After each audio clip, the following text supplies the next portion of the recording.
নমস্কার বন্ধুরা, আপনাদের সকলকে স্বাগত জানাই আমার ইউটিউব চ্যানেল হৃদয়ের রান্নাঘরে।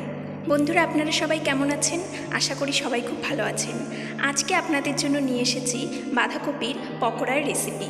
খুব সহজ এবং ঘরোয়া কয়েকটি উপকরণ দিয়েই আমি এই পকোড়ার রেসিপি আপনাদের করে দেখাবো। তো বন্ধুরা, বাড়িতে অবশ্যই একবার ট্রাই করবেন। খুব সহজ এবং খেতে কিন্তু ভীষণ ভালো। আর আমার ভিডিওটি যদি আপনাদের ভালো লেগে থাকে তাহলে আমার চ্যানেলটিকে সাবস্ক্রাইব করবেন এবং পাশে থাকা বেল আইকনটিকে প্রেস করবেন আমার পরবর্তী ভিডিওগুলি সবার আগে পাওয়ার জন্য।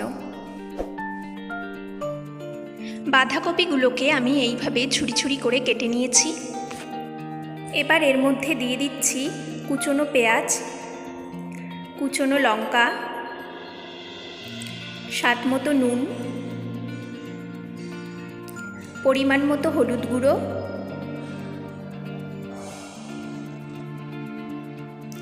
ও 2 টেবিল স্পুন বেসন।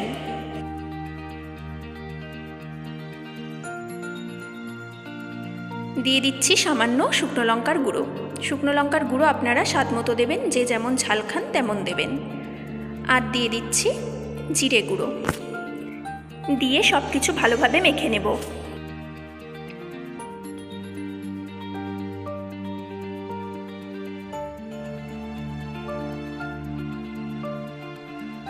বন্ধুরা, আমি সামান্য জল অ্যাড করছি, তাহলে মাখাটা খুব ভালো হবে।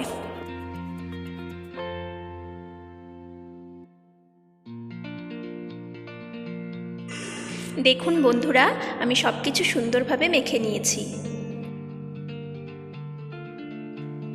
এবার কড়াইতে দিয়ে দিচ্ছি সর্ষের তেল।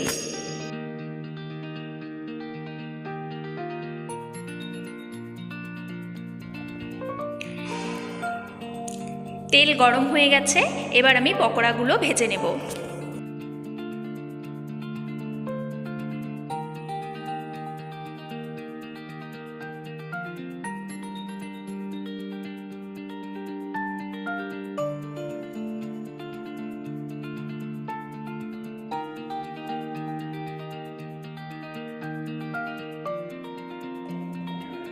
পকোড়াগুলোর এক সাইড হয়ে গেছে, এখন উল্টে দিচ্ছি।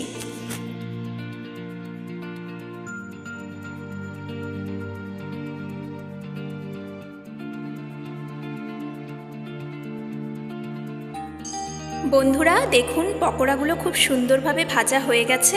এইভাবেই আমি সব পকোড়াগুলো ভেজে নেব। সব পকোড়া সুন্দরভাবে ভেজে নিয়েছি। বন্ধুরা, বাড়িতে অবশ্যই একবার ট্রাই করবেন এবং আমাকে কমেন্ট করে জানাবেন রেসিপিটি আপনাদের কেমন লাগলো।